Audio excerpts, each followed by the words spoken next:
welcome to another Warhammer React. This time we're finally going to be learning about the revival of ROBOUTE GUILLIMAN and the Elf Romance. Enjoy! Alright, enjoy everybody! Let's have a good time.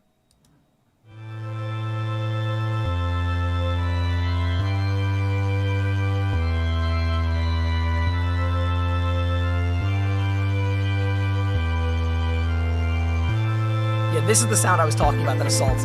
Yeah, this is the sound that I was telling you about that I accidentally opened up while I was on Twitch, and it was so loud, it jump scared me. So now Penn wants this as a sound alert, just to like startle me when somebody donates. Welcome everyone to another episode of the Adeptus Ridiculous podcast. It's that podcast where I, DK Diamantes, a fairly kinda sorta-ish noob, learn with you, the listener, about all of the most ridiculous things in Warhammer 40k from our resident, sort of expert, Bricky. But before we get this episode started, if you enjoy the podcast, definitely head on over to patreon.com/AdeptusRidiculous and support the podcast. You get access to our Discord, a lot of HD posters. We have, like, this Eldar that has these washboard abs, obviously... you know, the big assets that everybody is impressed with. There's also a Talon that just came out that is very nice. So definitely patreon.com/AdeptusRidiculous I promise to have if you enjoy today's episode. And I'm going to throw it over to Bricky to tell you about the merch. I'll be a redhead next stream, I promise. I didn't need you to try to sell it that hard. Just man, well, I mean, I'm selling it as hard as her abs, bro. Like, dude, I was just like, hey, you want... I promise. Everyone wants a big titty goth Drukhari GF, but then they're always like, now stop torturing me. Yeah, now you can have one, and you can print it out, put it on your wall. Patreon.com/Adeptus Ridiculous, right? You know what else? Sell the poster, he says to me. You know what else Adeptus Ridiculous is doing? We're doing a wonderful book club on the Infinite and the Divine. This is your last chance. You got like 2 to 3 days to read that damn thing before the video comes up. So you know what? You better read it in 2 days. Best get going on that soon. Get an Infinite and Divine, Trazen and Orkin. It's freaking amazing. Also, check out our merchandise at in the description basically, or at orchidate.com, and you can check it out in the Adeptus Ridiculous tab. Doge Van Dyer stickers, Adeptus Ridiculous. Saying that fast is hard, man. Adeptus Ridiculous? It's really Adeptus Ridiculous. Adeptus Ridiculous. Adeptus Ridiculous. Adeptus Ridiculous. It's easy. Wow. I didn't think I'd be flexed on for my language skills. And you can get shirts and hoodies. Anyway, Shy says that she has something to show both me and DK. I know, this book's been recommended to me a lot. And that is just sheer fucking... Oh my god! Never mind, this is great! Yo, did somebody make an actual Doge Van Dyer mini? I was so ready for some horrible look at his fucking chain! He's got a Doge chain! That's amazing! Look at his bling! Oh my god, that's great! Strider, I was expecting some cringe-ass video. Strider, I'm just gonna say, if that's the case, then you will be very sad that you were getting the crop version of the artwork coming tomorrow. Wait, DK, look at the purity seal. All sister shall be like something be barefoot. Oh my god! I couldn't quite see what that's. Who made this? He has many WikiFeet pages to edit. Oh my god. Oh, here it is. Letter from the creator of the mini. My name is obsessive_converter on Instagram and Facebook. If you help me reach 5K followers, I will sculpt Alicia Dominica with anime eyes and a baseball bat. Also, I'll soon be streaming 2-hour sessions, teaching how to sculpt basic stuff and giving away the conversions I do on the stream. You can find both on Twitch and YouTube under the same name. That's so this gentleman, obviously named Obsessive Converter, Obsessive_converter, I guess, created this. I'm not going to call it an abomination because it's actually really well done. Yeah, I was going to say, this is not an abomination. This thing is adorable. This thing is adorable. But I will call it cursed. That is sick. A little cursed, but it's fucking great. Doge Van Dyer as a creation is cursed. Oh, in its very nature is cursed, but its existence is cursed. That's true. This is fucking great. I want this for a missionary model or something for my new sister's codex. That's incredible. That is so a 180 from what I was expecting. Like I said, I was expecting some cringe-ass video of, I don't know, like a fucking anime take on something or another 40k, but this is the best timeline. This is Doge the Van Dyer timeline video of next? light. Oh no. This Is it that oh bad? my god. Here.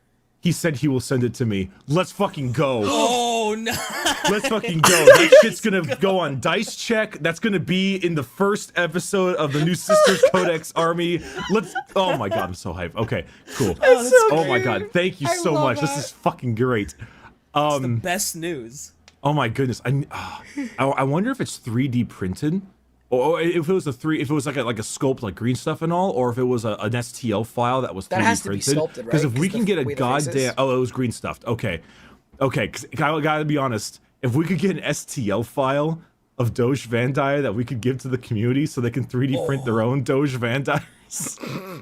How often do you think that would show up? I think Dude, can you imagine that's going amazing. to a GT tournament or something and some guy's like, hey man, I'm playing Sisters. I want to use this mercenary. Or a missionary, do you mind if I substitute this model? And he pulls out Doge Van Dyer. And the other guy's like, what the fuck is that? Is that a Doge? What the fuck is wrong with you? Well, you know what would be even better? You go to a tournament and you fully intend to break out Doge Van Dyer, and like you're playing this guy, and like, oh yeah, I'm gonna replace this with Doge Van Dyer, and the other guy's like, oh my god, I love Doge Van Dyer. Of course you can use it. This is the best. Better. Or better yet, you get a mirror match and both of you ask the same question about bringing your Doge Van Dyer. I'm gonna take a shot in the dark since I haven't seen the Doge Van Dyer episode, right? Now, the actual character you guys have said before is a foot guy. Is it because dogs takes people's socks and they just made the joke of calling him a dog? Or because dog's out? Or is it some reference? I'm sure I'll understand when I watch the video, but I'm gonna assume it's something along that.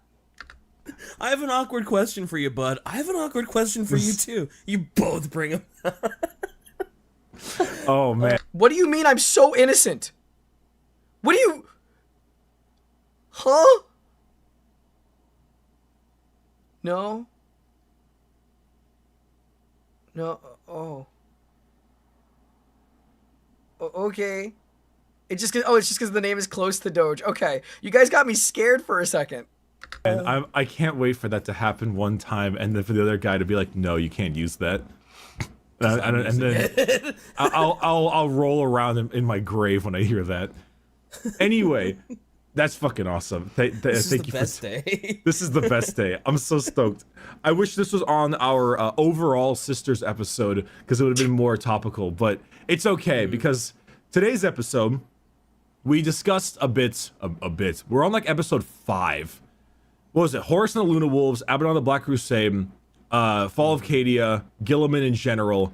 Oh, speaking of Sisters of Battle, one more picture I'll show you guys super quick because I forgot to show you guys. If you didn't see it yet, it was in the community tab, but I got another piece of fan art from Jim that is more Sisters of Battle.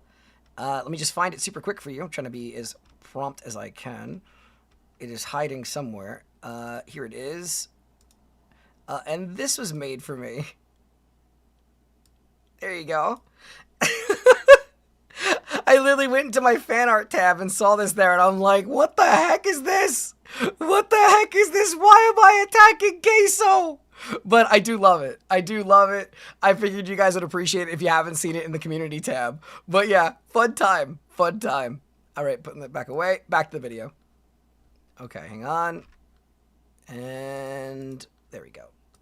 And now, this was supposed to be the Indomitus Crusade and the Terran Crusade, everything after that. But your boy was doing his research and was like, hey, the Terran Crusade and the Indomitus Crusade are very long. They're nothing but giant battles. I mean, there's more than just that, but they feel a little, I don't want to say boring, but it's lots of battles and stuff. Okay. And then I was like, okay, I'm just going to start reading it. And then I started reading about the resurrection of Guilliman in its own right. And I got really invested. Oh. And most of my notes are on the revival of Guilliman. And I thought, okay, we're 5 episodes in. We'll do the Crusades some other time. Now, from what I remember, you guys say that he just kind of wakes up with like super depression, right? Like, that's what it is. Doge was the title for rulers of Venice in the Middle Ages, which was also a close ally of the Pope. Gotcha. Thank you very much, by the way. After this episode, we'll return to normal. Well, maybe we'll do another legion, or we'll do another faction, a Xenos faction. Who knows? We'll go back to the standard different topics per episode kind of thing.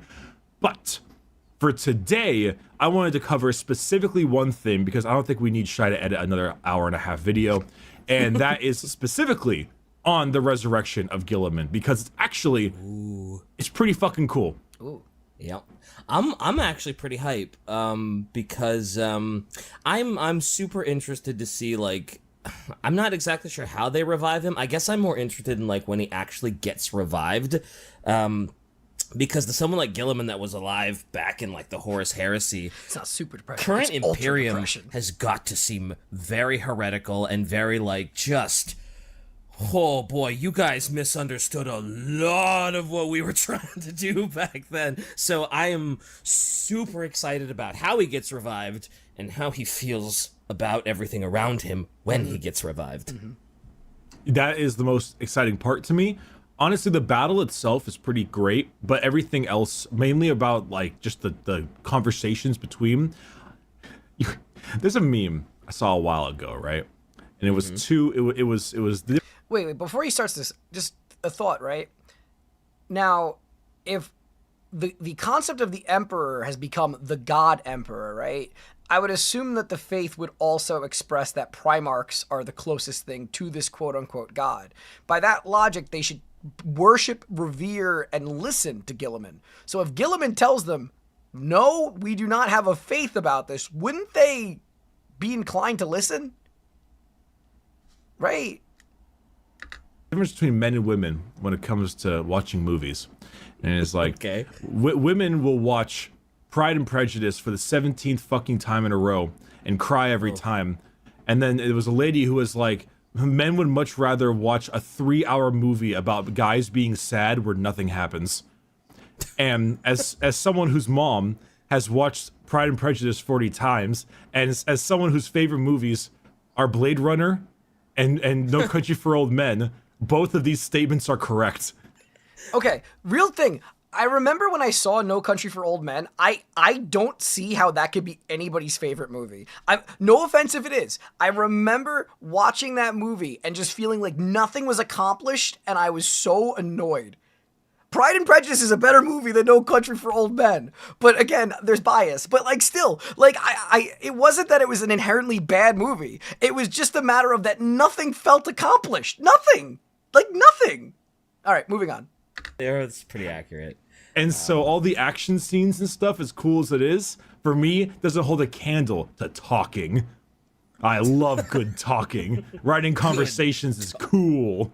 So cool.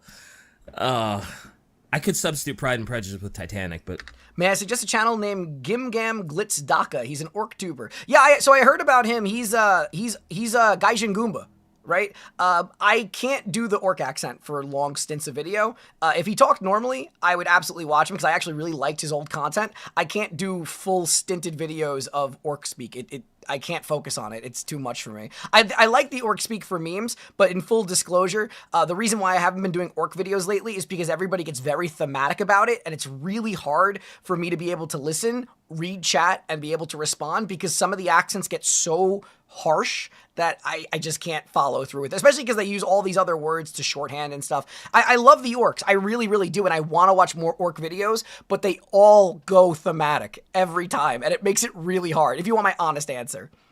Religion is cringe, says the 10-foot-tall pinnacle of Roman masculinity that has returned from the dead and was born by a guy in a bygone age of legends. Okay, fair. All right. Thank you both, by the way. Love and appreciate you. yeah, same idea. It could. The point remains. Yeah. Either way, let's get into this. Let's get it going. So, Let's the Cadia, bad times. super Not- bad times. Not particularly great. Little rough. Little I'm sorry for all the pausing. Guilliman as a regent in 40k acts basically like a glorified British king. He has a theory. He has in theory the power to dissolve the parliament, but in practice, its ministers actually rule. That's horrifying. That's a horrifying prospect. Because in his position, shouldn't he just rally the troops against them if he can get them? I mean, I'm going to learn more, obviously, but I feel like, oh man, I'm excited. I'm really excited to see where this goes because the entire concept of what he has to deal with now is super, super interesting to me.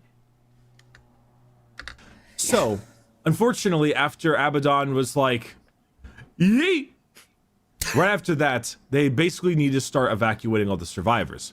Now, these survivors were known as the Celestinian Crusade, and named after, you can guess who. And this Celestinian, well, okay, so let me back this up. Blackstone Fortress was thrown into Cadia. Eye of Terror, start expanding. They need to leave now, right? Immediately, yeah. Immediately. So Call's pact with that old Harlequin. I think it was Solitaire, maybe, I forget. This helped him with this a little bit. And so the surviving warriors, specifically, made their way over and were able to actually get out through the assistance of the Eldar. Now, these surviving warriors were Saint Celestine, a decent amount of... I mean, so do Saints... I'm sorry again for all the random questions, because I know some of them are not totally adjacent, some of them are. But with Saint Celestine, right, there's no reason for her to need to escape, right? I know that every death adds one of her bodies to the pile for her to resurrect, but like... Can she just die anywhere and then resurrect somewhere else, or does she resurrect where she died? Because if she resurrects where she died, then that would make sense why she needs to escape. But otherwise, I don't see that being as an important detail of her getting out. This was a battle, of course. Celestine's Gemini Superior. I don't know if you know who those are. She has like 2 bodyguards that are kind of a little bit like her, except for the wings. Oh. I didn't know about that. Yeah, I had no idea who they were, but all right. She has 2 bodyguards, basically. Cool. They're their own characters. You have Inquisitor Greyfax, which I didn't talk much about. We'll have to talk a little bit about. She was kept by Trazen, right? She was dropped from Trazen during this battle. Immediately, I was like, "Oh, he's like, send me the Carfax, send me the Greyfax." We're here to talk about your Abaddon going all the way through the warp, blowing into Cadia. Uses a Vox signal to go over to Creed, and he's like, "I'm here to talk to you about your car's extended warranty." Oh no. Oh god. Everybody knows. Everybody has the same feeling when you say that. Everyone groans excessively. Hang up, stop calling me. There's a bunch of Black Templars as well. And all these forces make their way out. And I got to do a little bit of flashback stuff. So let me tell you a little bit about Inquisitor Greyfax, all right? She's a new character. Inquisitor Greyfax, a very long time ago, probably like hundreds of years, it was her. She's an Inquisitor of the Ordo Hereticus. Okay. So that is specifically the Ordo of the Inquisition that deals with heretics, of course. Right. That one should be rather obvious. The Ordo Xenos deals with aliens. The Ordo Malleus deals with demons. Okay. Greyfax is a very recent character, and she and her group of Tempestus Scions were stolen by a certain Mimi robot man. I like, even in the short that I made, I just love the usage of the word stole for people. It's not kidnap, it's not anything like that. No, it's stole. It just makes it so damn funny. Like, I love Trazen. I really do. And they were captured by him. And during the battle at Cadia, he used them in the Pokeball and threw them out. And so Greyfax and her Scions were there to help fight during all that shenanigans. Now, Greyfax, I actually listened to an audio novel thing called Our Martyred Lady. It's about Greyfax and Celestine fighting off some chaos stuff. And it's interesting learning about Greyfax. She is a hard woman. She is very, very angry all the time. And she does not like Celestine. She has this kind of idea of like faith is used often as a tool for the non-righteous to prove that they are righteous. Ooh. So she looks at the greater demon of the Emperor with a lot of disgust. You know? That's an interesting prospect. So she's a pretty hard woman. She's very she's the psyker. She'll root out traitors in all these different kinds of ways. She can like mess with their minds and stuff. She's pretty smart, but she's very like harsh. This is such so this is such a weird thought, right? She hunts heretics, but she doubts the faithful.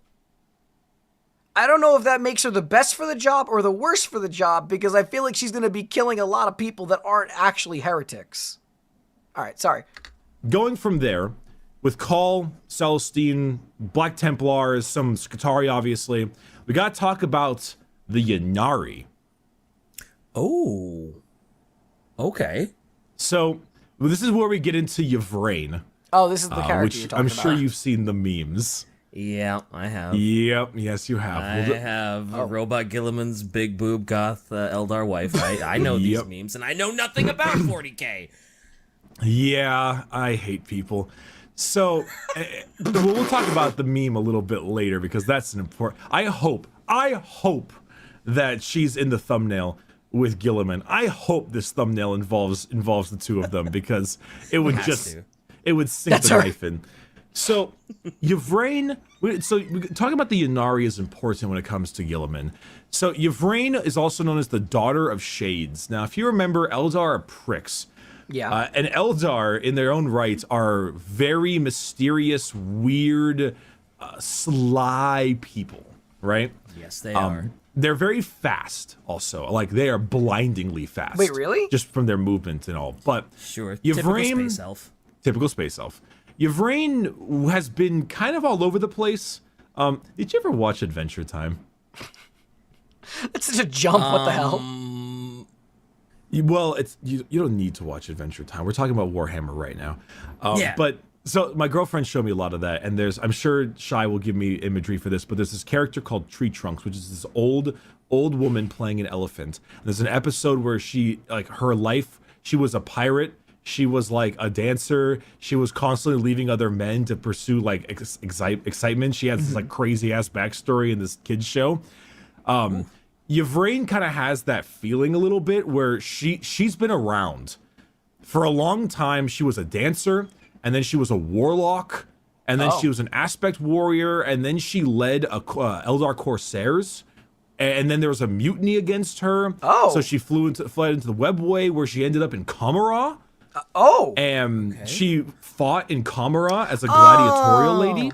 She's the one who had that horrible design. No, I was liking her up until this picture. I remember seeing this before, and I was rambling about how I think this is like the ugliest outfit ever in the entire Warhammer universe that I've seen so far. It's so disheartening. It's so ugly. It's so ugly. A gladiatrix. In the Crucible, she was like a succubus, basically. Like she's been around. She's done a few things. Yeah, she has. It seems like she's led a life. Jeez.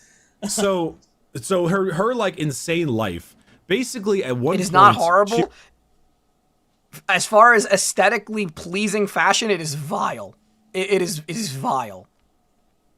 She was fighting in the arena, and she actually had lost to a priestess. And when she was there, killed in the gladiatorial arena, there she was basically seen by this god. Eldar have their own gods.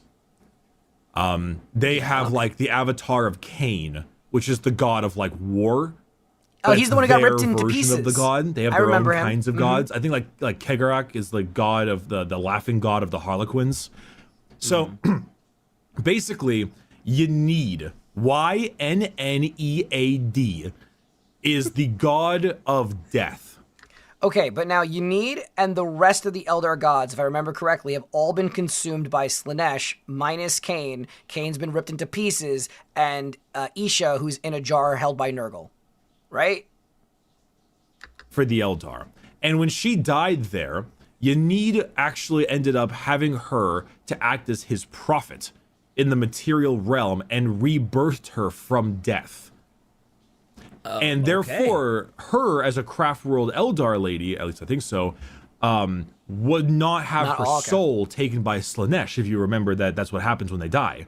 Sure. Or it goes into their soul stone. Basically, he literally revived her from death. And this rebirth caused a lot of problems in Komarog, and a whole bunch of demons of Slaanesh kind of started bursting through there. Nothing that the city couldn't eventually deal with, but you're like, oh my god.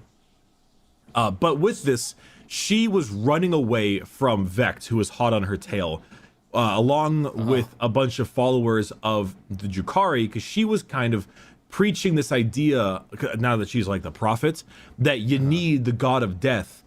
They now have this idea that like a cycle of death and rebirth from the god of death is their way to stave off Slaanesh.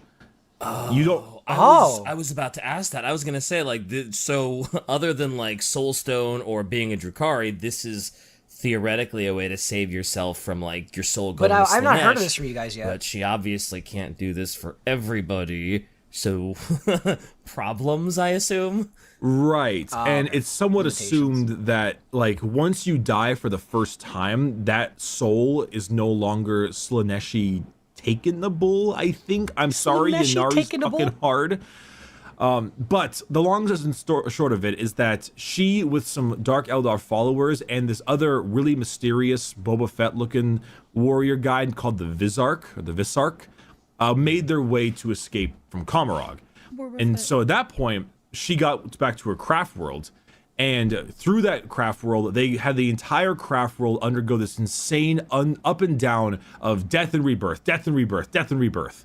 So just saying this now, like looking at this design of her I don't find offensive like the other one. It's the same design, but just the artist rendition of it is a lot cleaner. The weird triangles and color choices of the other one, again, felt very 80s and it just took away from it. This one looks cool. It's the same thing. Colors are changed a little bit. Shapes are changed a little bit. Immensely better. Immensely better. Did you know Segurach has his own craft world called the Black Lab? No, I did not. I'm still super green. I'm still super green in the lore. I'm trying my best to learn everything. And that brought something called the Yinkarn. I'm sorry for these names, which is the avatar of Yanid, like a demon of Yanid into being. So the assumption is that in order to have them no longer embrace or have difficulties with Slaanesh and embrace this cycle of life and rebirth, this is like the way of the Eldar. Hence why they're known as the Ynnari, which is called the Reborn. And the Ynnari is a combination of Craftworld, Drukhari, and Harlequins. What? It's followers from all three groups. Wait, does that have armies? Does that have like miniatures? That's kind of a cool idea. I mean, don't get me wrong, I prefer Drukhari straight up, but that's kind of cool. That's a party I don't want to attend. What do you mean? That sounds cool. It's honestly, having Harlequins and the Drukhari at once sounds great. We'll have our episode on them eventually. I'm not even close to covering that. That is... Yeah, they're weird. Yes. I have about as much knowledge on them as I do about the fucking Alpha Legion. Their gods look cool, though. The pictures Shai posted, they look sick. It's actually kind of an interesting spin on Eldar. They're still cocky sons of bitches, but if you don't want to be the murder torture ones, or you don't want to be the clowns, and you don't want to be the weeaboo assholes, then this is like a nice in between. I mean, I like my couch. Well, since they're mixed of like Craft World, Drukhari, and what was the other one? Very cool miniatures. Harlequins. Wow. Very cool miniatures. Couldn't you take from all those factions and just mix them and just be like, yeah, I'm playing as the Ynnari? That's actually what Ynnari is in the tabletop. You can mix and match all three Eldar factions into one. Oh, okay. And then you're technically playing as the... That makes sense. I'm dumb. Okay, good. But you do lose some benefits from each, which is why the faction is not very good right now. Okay. But anyway, that's a whole thing on the Ynnari.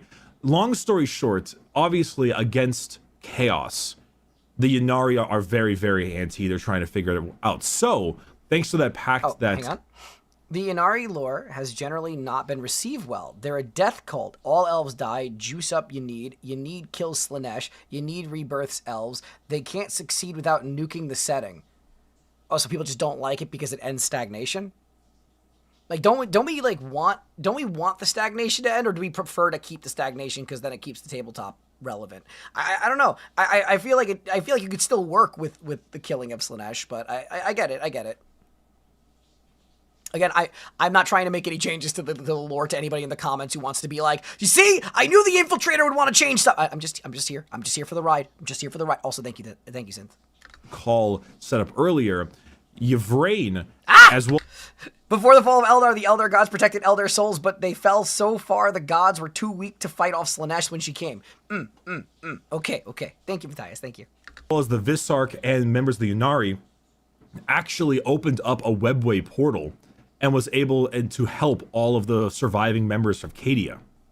So they popped out there in a webway portal and they let in Celestine, Greyfax, Call, Black Templars, everyone to get inside that portal. And that's how they... Oh, we kill off several armies. Okay. Now I understand what you guys are saying. If you make this army work, it'll theoretically make other armies cease to be canonically, like, viable. So they'd have to... But then if they try to retcon the army, wouldn't that piss off people too, though? If they try to retcon how this thing works, that will then make people angry, because then that means things are changing, because people seem to hate change. All right, moving on. Were able to escape. So they were then able to go through the webway and teleport back out well... Oh no, where did they end up? So they ended up actually in Ultramar. Remember Ultramar, right? The giant... Yes, Ultramar. Ultramar. Ultramar. We're the Ultramarines from Ultramar, and we're ultra cool, and we're ultra... I fucking hate Ultramar. so when they got to Ultramar, the whole thing is that after the fall of Cadia, Abaddon was now going straight for Ultramar. Abaddon was like, all right, job's done, let's keep it up. And so he then began something called the Ultramar campaign, where he was then sending all of his forces to Ultramar to hurt people. You know, Abaddon does. Without a covenant to kill Spartans, there's no more funding to make ships and kill aliens. Yeah, I get what you mean. I would assume so. Man, I hope he wins. God, I know he won't, because you can't get rid of the Ultramarines. But man, I've never wanted a villain to destroy a place more than I've wanted to see Ultramar be destroyed. Bro, why does DK hate Ultramar so much? The despoiler is coming to Ultramar. Isn't DK like just totally like influenced by the memes because he just hates how popular the Ultramarines are? Like, isn't that like kind of his thing? Like I feel like I feel like he's not like super deep into the hobby at this stage of the show, right? He just hates the name. Oh, okay. With his full fleet, and they basically showed up, and this is parts from the book, but basically Call is all like, according to my internal gyro catalog, we do not stand upon the surface of Macragge, which is obviously the Ultramarine homeworld. It's like, we are located 160 million miles spinward of our intended destination, allowing for variable positioning and empiric distort.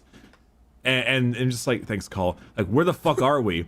And then Yvrain is there, and she's all like, would you not have been gladded Monkai? You know about the Monkai thing, right?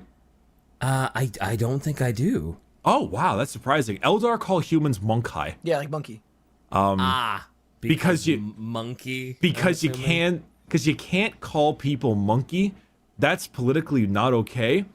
But the Eldar do see them as horribly inferior, so they're known as the Monkai. It's an insult, obviously. Naturally. I mean, I guess if you're an Eldar, you would look at a human and be like, look at this inferior animal. That's fair. Yep. That's why I think Eldar are douches. But she says, would you not have been glad in Monkai to find that my people kept would you have been gladded to find that my people kept a hidden way upon the surface of one of your most prized worlds? And so the webway portal took them to an Ultramarine world. And the Black Templar guy is like, no, we would not. We would not like that. No. Everything here is very tense, because to say that people don't like the Eldar is an understatement in the sense of 40k especially. And now you've got the Black Templars, which are basically Sisters of Battle Space Marines in terms of their zealotism. And you've got an Ordo Hereticus Inquisitor there. And the only person there who's like being nice is two people. Call, because he's like, we need help, beep boop. Beep and Celestine, because she's just nice. It's fair. Everybody else is probably they probably want to kill each other, but they fucking can't. I am surprised that not a lot of people like the Eldar. Is it just because they're douchebags in lore? Because like I think everybody likes a space elf. No, sorry. I don't like the space elves because fighting against them in gameplay is agonizing, and because they're douchebags. Plenty of people think the Eldar are cool.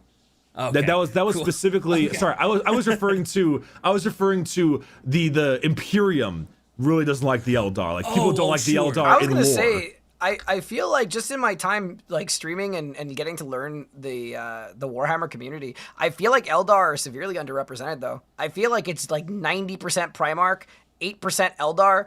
Well, actually, no, let me actually try to break this down as far as what I've seen. I would say like legitimately what I see when it comes to Warhammer, 60 to 70% of it is Primarchs.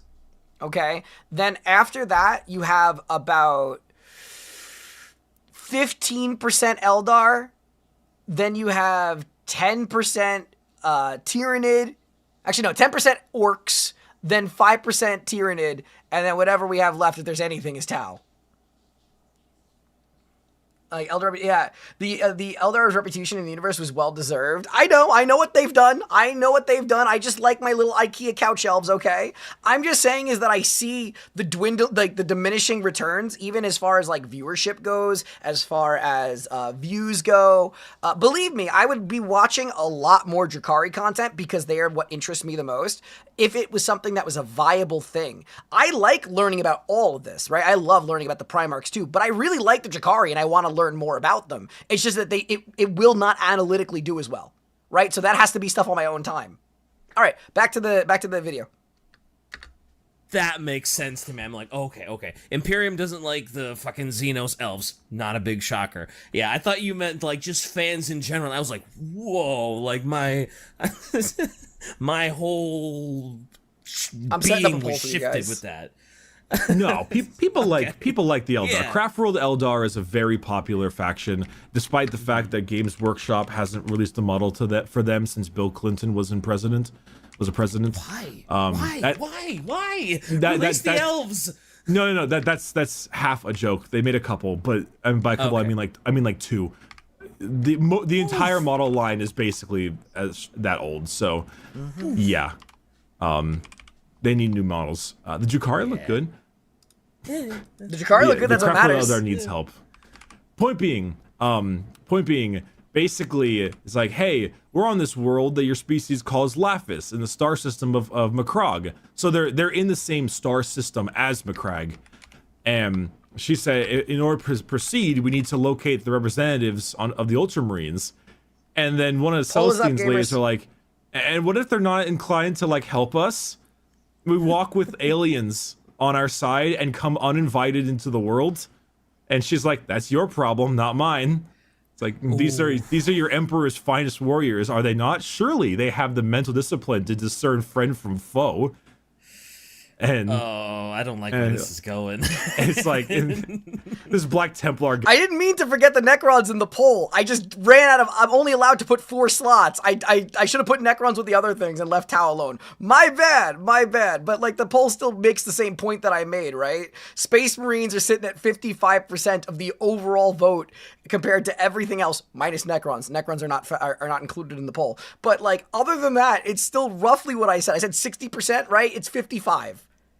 But that's, you know what I mean? It's a lot. It's a large percentage. It really is. It really is. And then Eldar had 13%, which is higher than I thought.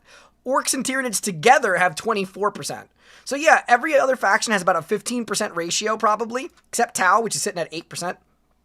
But yeah, Space Marines overall have a drastic share of the interest of the community, and that's cool. It's fine.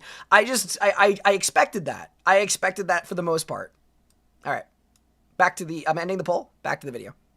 Guys, like they have the mental discipline to remain wary of Xenos treachery.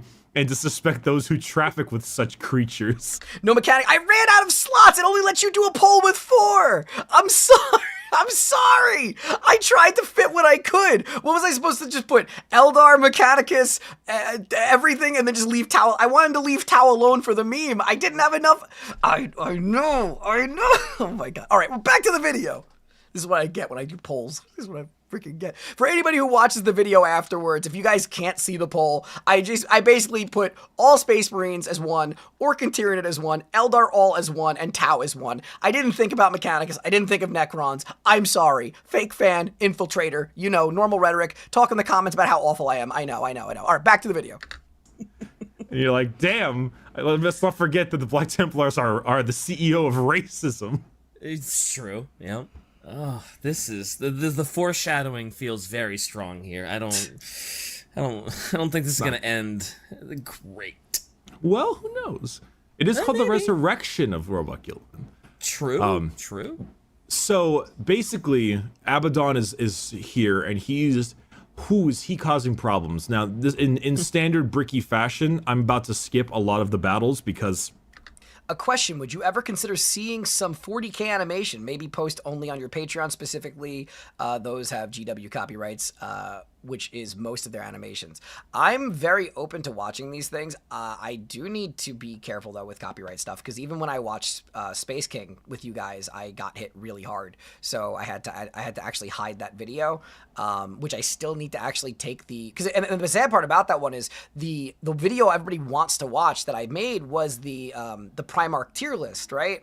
And that is in the video with Space King. So I have to cut that out and then make it a members only video because because I got hit so hard with that stuff. So yeah, back to the video. It's a lot of just logistics and murdering, and it's way better in hey, let's read the book thing, not an Adeptus Ridiculous episode. But basically they met up with this guy. This guy, his name is Marnius Calgar. Oh. We didn't talk about Calgar much in the Ultramarines episode because it was mainly a Bobby G episode. But Calgar is mainly known as Papa Smurf. Calgar is the chapter master of the Ultramarines. He is also the dude who got his arm and 2 of his legs sliced off by the Swarm Lord of Tyranids. So Calgar has, I think, fake legs and 2 gigantic fuck-off gauntlets. He could have ended worse. That's pretty cool.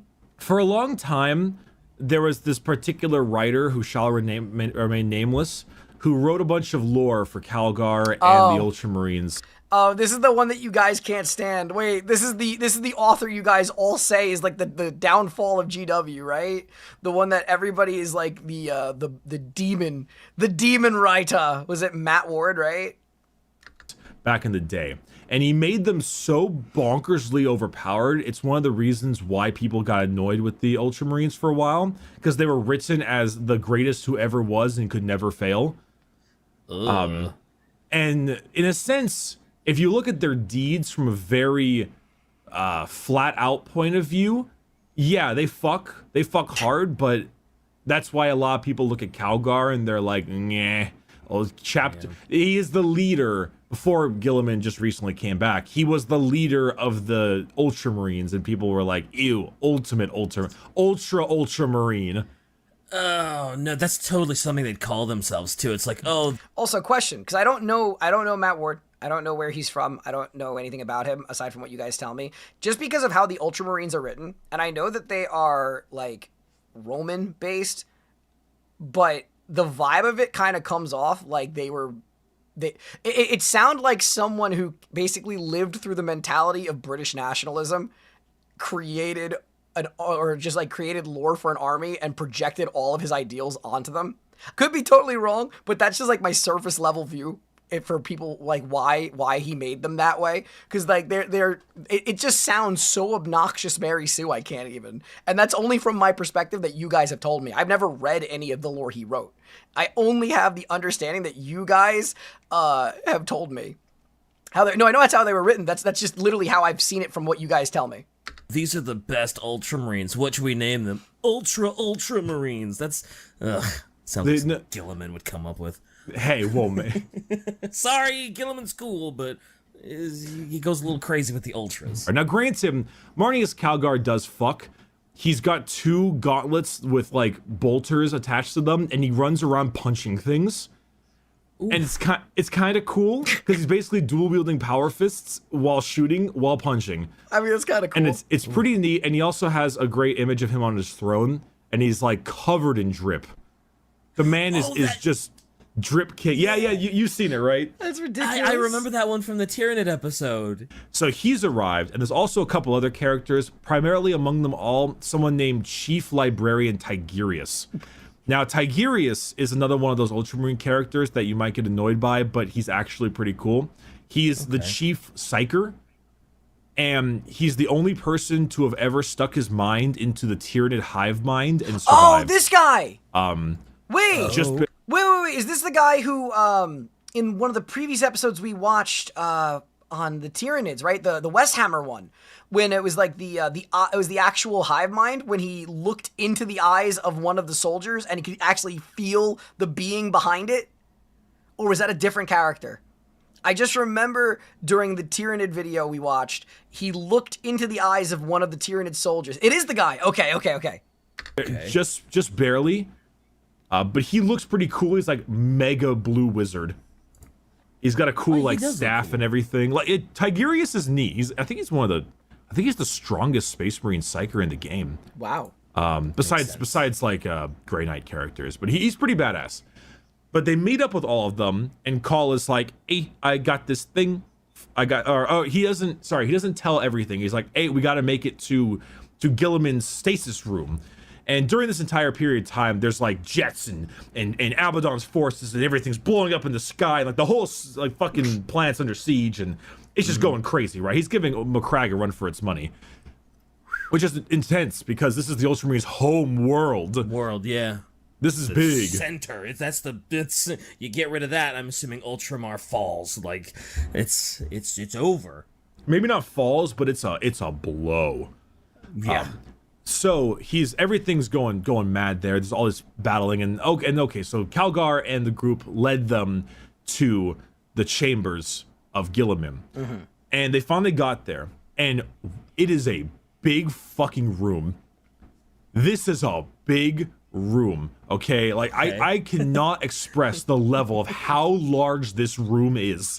This shrine is laughable. How big this thing is. It is like the height. What's that giant structure in Dubai? Oh, I don't know what it's called. I know what you're talking about, though. In the other video, it was the Blood Angel's chaplain who saw the hive mind in Tyranid's eyes. This dude actually communicated with the hive mind. Oh.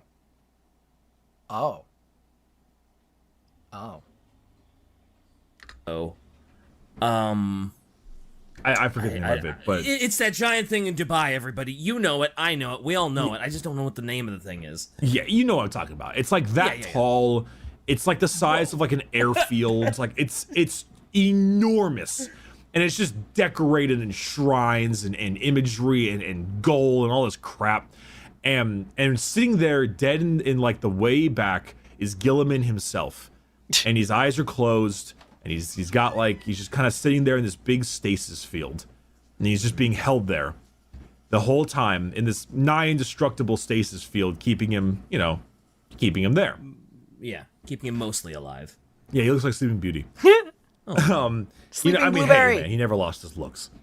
It's true. And he's so, in stasis. Yeah, he didn't age. And is he just like sitting there at this stage with like a giant gaping wound in his throat? Like just a giant slash in his throat from Fulgrim, and he's just like vibing out in there now. So his nice little baby boy face is like, ooh, how pretty. Ooh, he's so cute. He's so cute. But they make it there, and then Calgar stops with his giant Ultramarine guard after they do the bow and everything, and he turns around and he's like, all right, Call, I've let you, like, you're the Archmagos.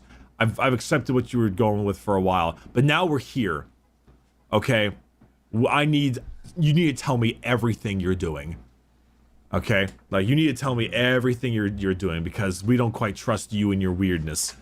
And you come here with aliens, and you're carrying this giant vault behind you, And what the fuck? So Call then tells the story of what Guilliman told him 10,000 years ago about the two things he needed. The Primaris Space Marines was the one, but the other one was to help save him in the possibility of his death. And for that, behind him, in this thing called the Auto Reliquary, is a suit of armor known as the Armor of Fate, which is a fucking kind of cool. But the Armor of Fate, when placed on Guilliman, will be able to heal his wounds and bring him back alive. What? And to this, everyone was fucking like, okay, is this a Matt Ward thing? Is this just like the strongest plot armor of all time? What? What is it like? It sounds like the Berserker armor from Berserk, right? Like it will put your bones back together. You'll just be able to keep fighting until you die. What the hell? Speechless, completely quiet. They listened well. They listened hard. Yeah, and this is like their Primarch. And then after that, Yvraine stepped forward and spoke and said, unfortunately, in order to truly be able to revive Guilliman, though, his wounds and what he has sustained means that they need to have him undergo the cycle of rebirth. So in order for Guilliman to come back alive, he first needs to die. And they took this a lot worse. Oh, I bet they did. Like, if Ray tried to do the why would an Eldar god bring them back? Because you would need the Eldar god to do that, no? Huh? Okay, so it's like that's a lot of faith. Because they're gonna trust a Xenos. They're gonna trust an Eldar to be like, oh yeah, just let him die. No, don't worry about it. I got this. I don't know about that, sister. This is our guy. This is the dude. Like, and you want to kill him? Yeah. I imagine that did not go. Yeah, over that's well. insane. That's insane. Well, Jesus. Calgar. Well, everyone started screaming. Calgar said that he would, so long as he drew breath, no Xenos witch would ever lay their hands on the Primarch. The Grey Knight guy, Voldus moved to help Calgar as well. Inquisitor Greyfax and the Black Templar also moved on Calgar's side and was like, fuck that. The only people who were on Call's side were the Ynnari and Celestine. And Celestine was like... Celestine was like, I die all the time. Sisters, please. Understand, having faith. This is the will of the Emperor, indeed. You must have faith that the Emperor will have everything work out. And naturally everyone's like, shut up. Shut the fuck up. Like, seriously, how old is Celestine for her to be so faithful? I know that she's part of the Sisters of Battle, or she was a Sister of Battle, and she was one of the ones who had to prove herself again because she had a doubt in faith prior, right? So then that's how she ended up achieving sainthood. But does she if she is from the 30k era, then she would know before it became the mess that it is now, right? Like she would know before it was all God Emperor. But I'm guessing she's younger. I'm guessing she's younger than the 30k era. Oldish is hard to tell. I was gonna say she has to be younger than the 30k era though. Like she can't be from the era before Lorgar's text became the law of the Imperium, the God Emperor concept, right? So she had to be younger than that. Between 1 and 8,000 years old, centuries, she's recent. Yeah, okay. Nah, I want to say she's like from 38k. That makes a lot more sense. 38k sounds like that sweet spot. That makes a lot of sense to me. It could be totally wrong, but to me that sounds like the sweet spot that makes sense. This is different. This is like when you get into a car accident and then someone goes to your hospital bed and it's like, it was God's plan. You're like, shut the hell up. But one person did stand alongside Call as well. And that was this man that known as Chief Librarian Tigerius. Tigerius himself, the psyker of the Ultramarines, would also stood alongside Call and said to, Calgar, like, hey, trust my counsel. As he saw hints of like a major vision But as the people were starting to get crazy and angry, things got really bad. Right at that point, the roof burst the fuck open. And immediately a bunch of raptors came out of... Do you know what raptors are? I feel like we've talked about raptors before, but I just think it's hilarious because when you first said it, I didn't make the connection, and I just thought a bunch of Jurassic Park raptors came out, and they were like, "Arr!" And like, No. Anyway, that would be incorrect. I hope so. It would be kind of awesome, actually. Raptors are jetpack troops for chaos. They have giant winged jetpacks. Sick! Holy shit! Mm-hmm. Yeah, they're super cool, and they also talk really weird. They talk with a lot of hissing, and they're very like why? They're like a pact. So they're like buzzing flies. So the ceiling blew open, and a bunch of raptors came down, bellowing like smoke out of their backpacks and screeching like condors on their way down. And then a whole bunch of Chaos Terminators teleported into the sanctum and started just opening fire on them. And so then all this discussion kind of stopped, and they're like, "Oh shit, Chaos is here," and they started fighting off the enemies. And Calgar is like blasting away with... I'm assuming with the chaos in like breaking into that room, with the level of elites that are in that room, I'm assuming that all of the raptors just get turned into red mist. I'm gonna assume that they just get turned to red mist like immediately. Everybody in this room sounds like they could turn not a legion, but like a squad into nothing in a blink of an eye. Bolters, and he's punching the shit out of people. The raptors are flying around, and all of the sisters are taking fire at them, and Celestine is like flying in the air, cleaving raptors in two with their flaming sword. Like all this craziness is occurring, and then just this huge battle breaks out, right? And then some sorcerers and chaos psychers arrive, and they start like casting incantations, and like Tigurius is fighting them off with his own psychic blast, and they're like doing the Voldemort Harry Potter thing with their psychic powers, and you know the Grey Knights are doing their thing, and then more Terminators teleport in, and then it's just things are going mad, right? And Calgar shit has hit the fan. Shit has come from the fan. The fan is made of shit. Ew. And they're flying down, like everything has gone crazy. Like this is the holy sanctum, right? This is like the place. The fact that they have breached the Primarch's chamber is that hurts. Things that hurts are not so going much. well on McCrag, apparently, for the Ultramarines. Yeah. They kept on coming, the traitor forces kept on coming, and they were increasingly outnumbered over and over again. But during this period of time, Guilliman is generally a calm guy, but when you make him angry, oh boy, is he faster than Khan and stronger than Angron in individual punches it is. I love the fact that he just becomes like this ball of fury. I can't wait. I can't wait to actually see where this goes. Inquisitor Greyfax was kind of like looking around, firing bolters. You know, she's an Inquisitor, so she's good, but she's not much compared to Marines. And as she took a bolt shell to the stomach, but it didn't detonate, luckily, so it just like dented her armor and like probably bruised some ribs and knocked the wind out of her.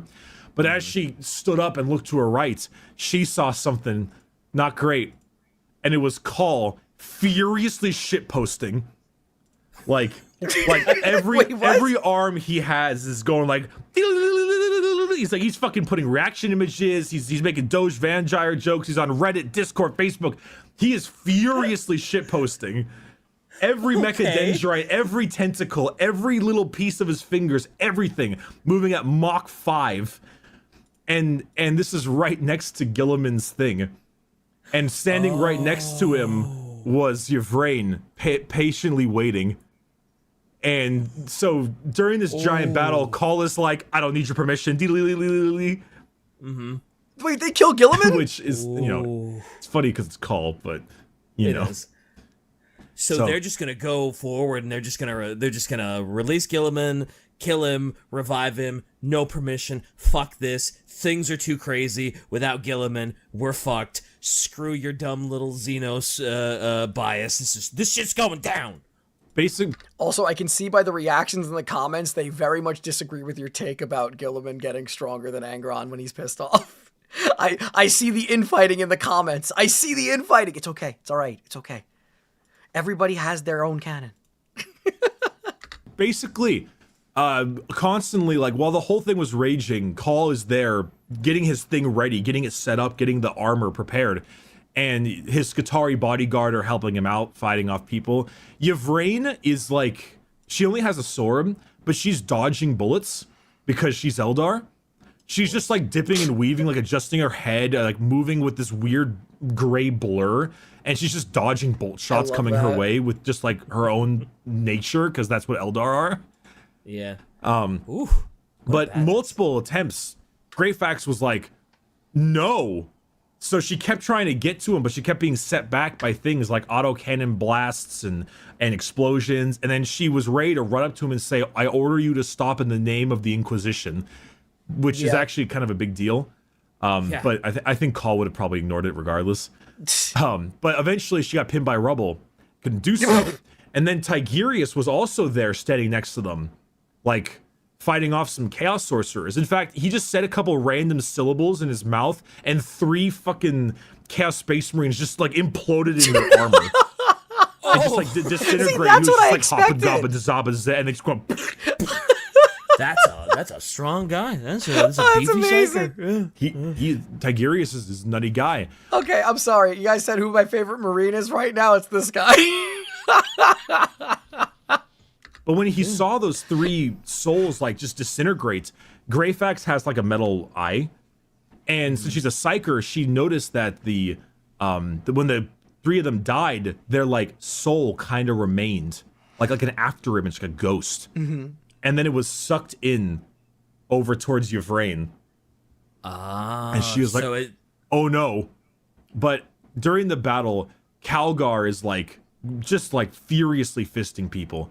He's running in there like punching Marines with his giant gauntlets and blasting around. And after one quick turn, he looked at the shrine and he saw a Call there, furiously working. He's like, oh no. I'm sorry, every time I hear Call, all I still think of is Better Call Call or Better Call Saul. You know, I literally can't stop thinking it. I'm sorry, I know I've said it before.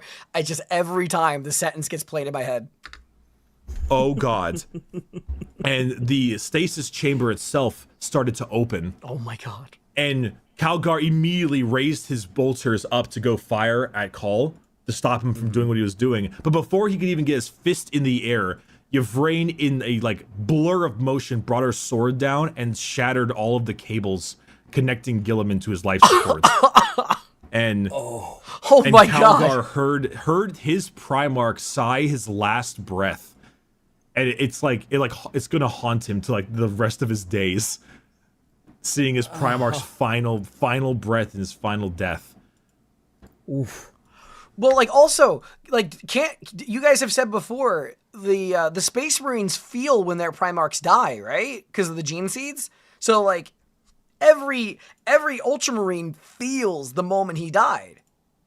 Also, you wrote, Angron benched a Warhound Titan and yeets it before he became a Demon Prince. Warhound Titans weigh 410 tons and are 56 feet tall. He became a bullet and destroyed a ship later. Oh my god. Oh my god. Yeah, so he dead though. He dead though. Also, thank you very much, Selectra. Damn. And so obviously we know what's gonna happen, but for Calgar, like this is like needing therapy levels. Yeah. Yeah, this is, I'm gonna need to be in therapy for God knows how long after this shit.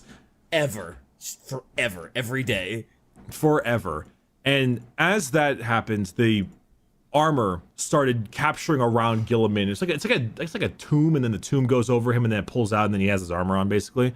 But right when this happened, Calgar then it turned into basically it turned into that scene in Infinity War when they're fighting off the weird dog things and everyone's starting to get fucked up until Thor arrives. Basically, It was that scene. Calgar started becoming overwhelmed by the Terminators. The Raptors started murdering down the Ultramarines as they were getting killed by tanks. Voldis was like 1v5ing other Psykers and wasn't really able to handle them. Yvraine and the Vizark were battling Khorne Berserkers. Call was firing bolts of energy and using this binaric chants to upgrade his people's weapons. More Grey Knights arrived, and then in the sky came 10 separate drop pods. Ooh. Chaos drop pods. Oh. And they blasted through the shrine and landed in the ground. And each drop pod holds 10 Marines. And so 100 Marines strode into the fucking room. Oh jeez, that's no good. That's a lot of no mas. Both of Celestine's bodyguards were down. One had a hole blasted in her from a plasma bolt, and the other one was just like frail on the ground. Celestine was fighting one-handed because her left arm was broken in like 7 places. Ooh. Like everything is going down like mad. And at this point, like, and she was still singing prayers, by the way. The entire time she was saying prayers, because of course she fucking was. Well, what else would she be doing, right? Of course she would. Like, the defenders of this room were basically had minutes before they were done, before they were all dead. And right there, right then, Call's reliquary clicked green, and it opened. And Guilliman there stood with his brand new suit of armor, completely awake. The armor of fate, completely awake and aware, looking in front of him with this fucking face, this horrifyingly angry face that even the Ultramarines in the room got scared by it. And it's pretty cheesy, but the room went into like dead silence. Like everyone stopped fighting. Yeah, I can see why. Huh? And it's meant for dramatic effect. Of course. And they all kind of look towards the, Guilliman standing there holding Primarch, the sword strongest man in the room just gets up. Guilliman has the Emperor's flaming sword itself. Like, does he? All those. Wait. So the I know that we've seen before that he has the flaming sword that can kill demons, but like I just thought it was bestowed upon him. He didn't have it until this point. It just appeared in his hand when he revived. It just appeared in his hand. Pictures of Guilliman you see with his flaming sword, that's Big E's sword. That is the sword. I never made that connection somehow. That's a big deal. That's a big deal, yeah. So the silence was finally broken when a Khorne berserker screamed and threw himself at Guilliman, because of course it's Khorne. and with one motion, he flung his sword in the air and split the soldier from fucking gooch to skull.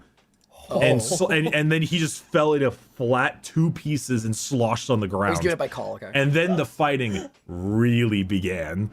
Celestine looked at him and saw the son of the Holy Emperor himself. And at that moment, she was like, yes, everyone who died is no longer a fallen soldier. They're a martyr. This turned from a defeat to a history book battle. Her arm fucking healed itself. She rose her 2 bodyguards from the dead because she's so invigorated by this power, and then she just went to fucking town. And then Guilliman, I'm gonna read you this part from the wiki verbatim. All right. Okay. As he crashed into the front ranks of Black Legionaries, Guilliman let out a building roar of pure, undiluted fury. The Primarch's first blow threw a Black Legionary high into the air, blood streaming from behind a corpse in a red trail.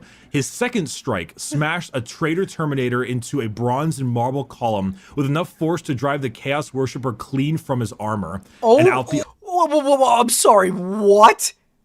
It's knocked what? He smacked him out of his armor? Excuse me?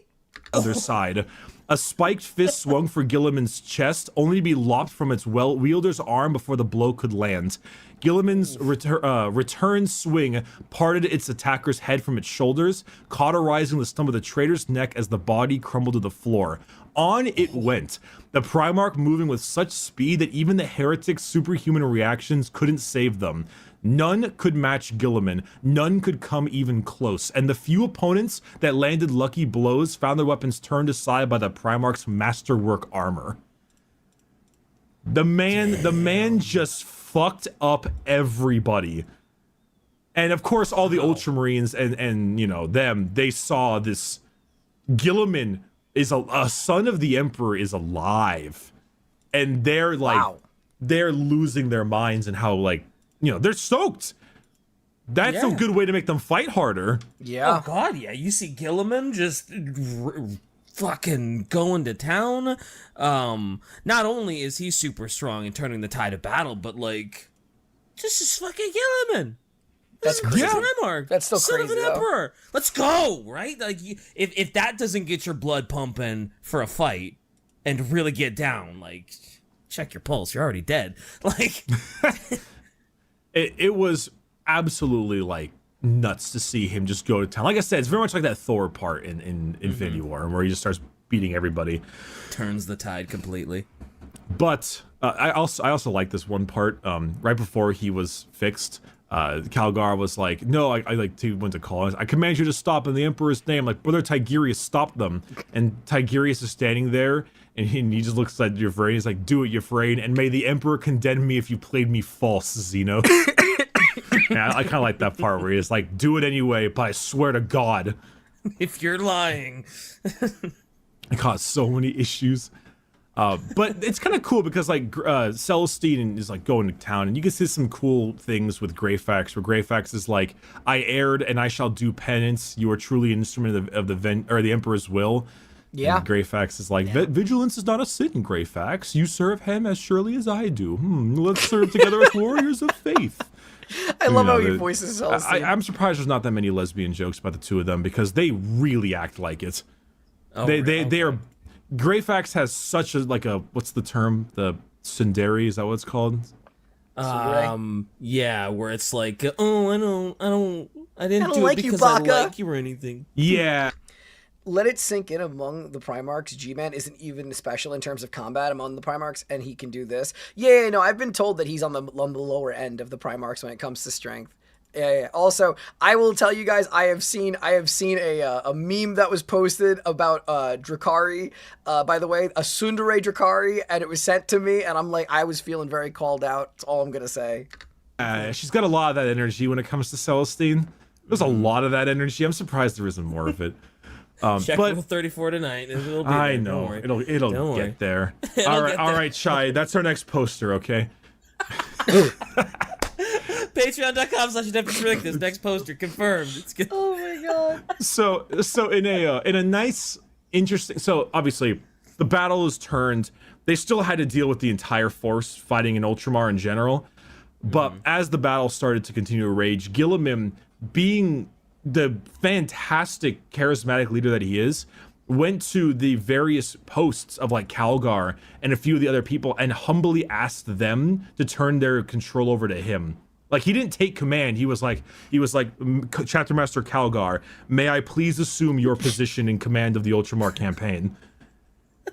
Which is, obviously he wants it regardless, but the Boy Scout, just I the love word it. saying it instead of being like, I now take command of this engagement. Okay, come on. I know people overhype him, but he's kind of cool. He really is kind of cool.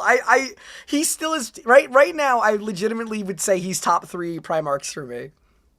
Like he's in weird company because he's with Alfarius and Conrad Kurz, but I mean he's a great accountant. He's a great Boy Scout. I love him.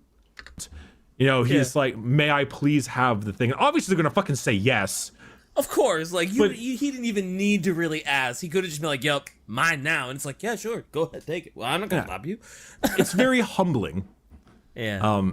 But during this period of time, Guilliman, in his mind, is like, I will ask no questions. I will keep it all in the back of my mind. He literally fell asleep attacking Fulgrim and woke up here in like a nanosecond. He doesn't know. He didn't remember anything. So he simply did, okay, orders, assess damage, finish the war. Not any of this, like, what happened, where am I? Like, get it done. Yeah. Done first, because that's the most important part. Wait, No. Alfarius is number 1 on my list. Alfarius is my number 1. Conrad Kurz is my number 2. And right now, Blueberry Boy Scout's my number 3. But after enough time, they obviously drove back the invaders. They dealt with the enforces. Abaddon did not take Ultramar. All this stuff. And so now it was time for Guilliman to truly question. Oh yeah. Now is time. Now he can look around and be like, hey, wait a minute, things are a little different than what the fuck happened here? Because, oh boy, Guilliman and current Imperium, I don't think he's gonna be a happy boy. No, not at all. No, it would not. It's not going to be what I would like to call a good time. That's one way to put it. But obviously all the discussions he had, he took in with all of the people in the Celestinian Crusade. He spoke with all of them. He asked basically everyone around, Calgar and stuff, and he constantly changed his emotions to whatever would make the person telling him feel more comfortable, which was actually kind of neat. Smart. Like himself, were obviously, like, you know, physically it didn't feel very good waking up again at this point, but he spent days and days in conversation, and he used every like statesman, what does it say, statesman's guile, to set everyone he spoke to at ease, to tease them from the information as much as he could and to hide his reaction. So smart. But every single revelation like struck him so hard, like a knife to the gut. Yeah, he was so exhausted from this alone, and he said, like... Wait, people don't know the date? Like, no, wait, nobody knows the date? Like, nobody in Warhammer 40k knows it's the 40th thousand... Like, what? Or the 40th millennia? Is that whatever you're right? 40th millennia? But, like, so none of them know it? We just get to know the dates? They actually have no idea. It's been 10,000 years? Like, even Trazen and Call don't have a way to keep track of how much time's gone by? That's insane. That's actually insane. You know, he said by himself, in his own, with no one around him, he said to himself with his hands, or his head in his hands, like, millennia's passed, thousands of years, and look what has become of them, of us, idolatry, ignorance, suffering, and squalor in the name of a god who never desired the title. Oh, hang on. A suggestion I think would be interesting for you is to hear, maybe in your off time, an audiobook narrated by Amber King of the book The Blight Wars, where Guilliman fights Mortarion. I would be very interested in that. The thing is, my time for reading in my off time is pretty limited, considering, as you guys know, I literally will churn, like, I want you guys to understand what my schedule is like. I want to read more and I want to learn more. Also, thank you very much. It was very generous of you. When I finish streaming today, I'm immediately going to start editing, and I'm going to record an intro and an outro, and then I'm going to literally churn out one of these videos today to be released on the site. Then I'm going to script and write a short to then churn out as well tonight. And then after that's all said and done, I'm probably going to be doing some community night stuff with Kirby Air Ride. And then after that, I'm going to spend time with my wife. So, like, it's hard for me to find a window of time to be able to listen to audiobooks. So right now on my audiobook list, I have The Queen of Knives for Lilith Hesperex and the I Am Alfarius book. So those two have to get listened to before I even touch other ones. So it is a... Yeah, no, I can't read regular books at all. It has to be audiobooks. I do not have time to sit with a book.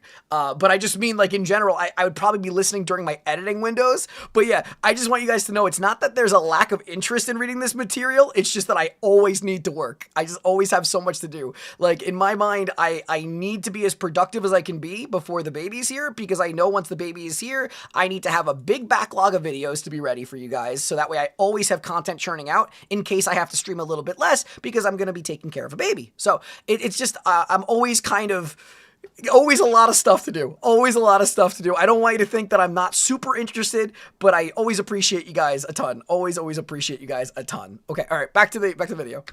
And then he says, we failed, Father. You failed your sons, and we in our turn failed you. Yep. And now to compound our arrogance and vainglory, we have failed all of them too. Did Horus not say that you sought godhood?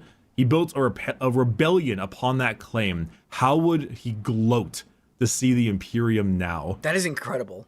And then insane. He makes his, why do I still live? Just to suffer. Jeez. I never thought about, like, how Horus would be like, ha! Told ya! Gotcha! Told this was gonna happen, you fucking loser. I never thought. Wait, baby and wife? Yeah, why do you think I make the joke all the time where I get called a gay infiltrator? I literally have had people in the comment section call me a lesbian infiltrator into the community. I literally just want to enjoy Warhammer, and people get angry at me. But yeah, no. So I have a wife, and we have a baby on the way. About that though, but yeah, Guilliman's probably not very happy. He has ultra depression. Oh, I bet he do. Like, you know that image that we always keep talking about where Celestine's putting on the thing on his head?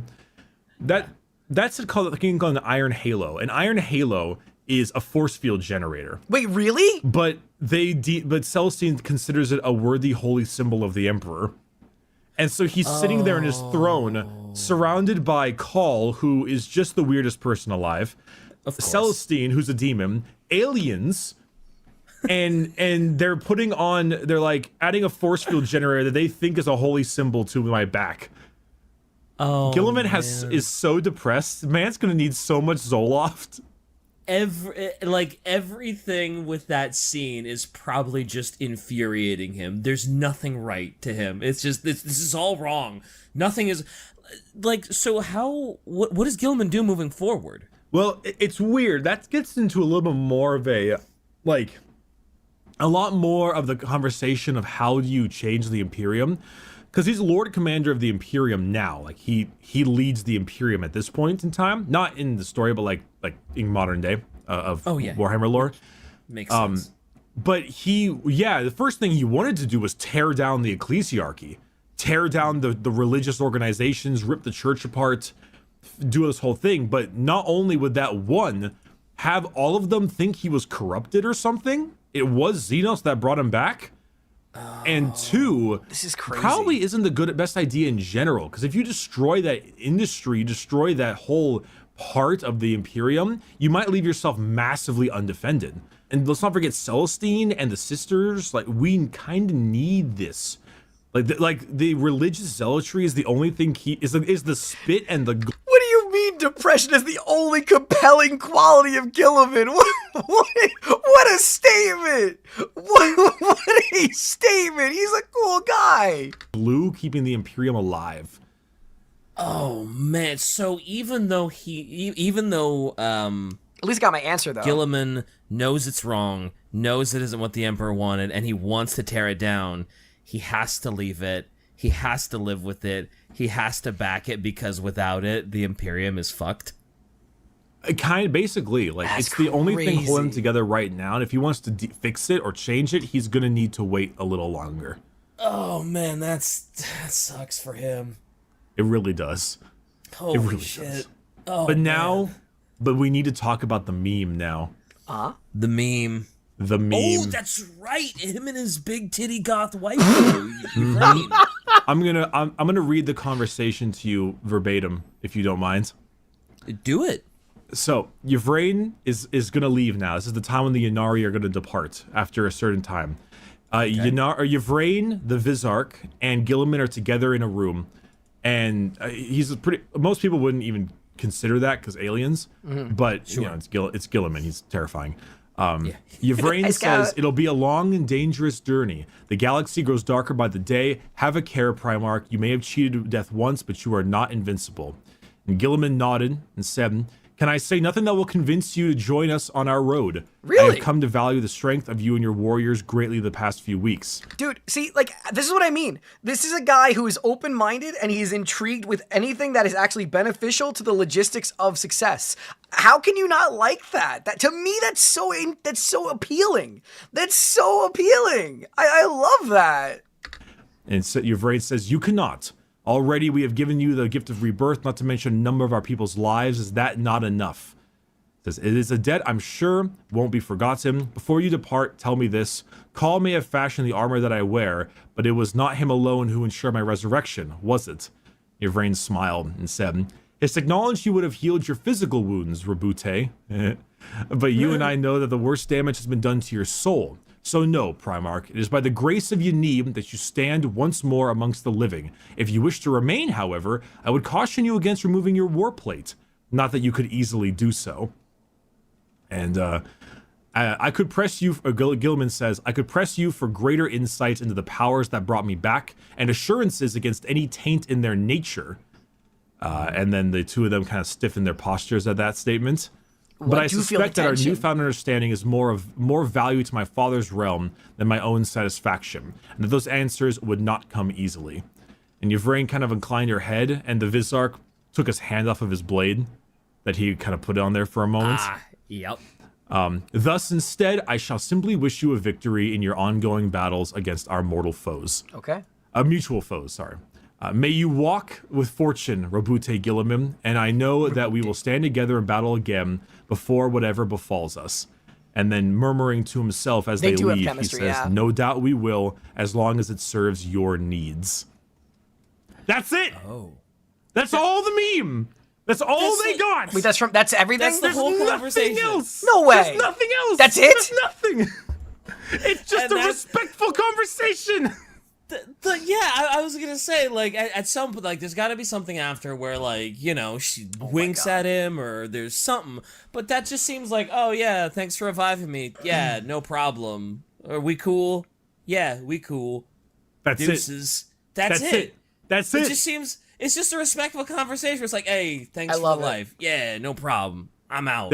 Cool. There is nothing else to this Guilliman Yvrain shipping. There is the only reason is because okay, in fairness, compared to what other Marines would do to what they would say to Eldar, I suppose this is the equivalent of basically having sex, considering how much the rest of the Imperium fucking despises them. I get that part of it, but there's nothing. That's basically marriage. They can't even do anything. The power armor literally can't be taken off. I just saw the meme that Shai posted. It says, sorry, elf girl, but the power armor stays on during sex. Because literally... Wait, but then how does he pee?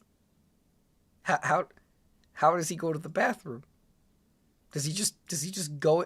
Is the armor just filled with pee and poo? If it can never come off, how does he get rid of waste? Do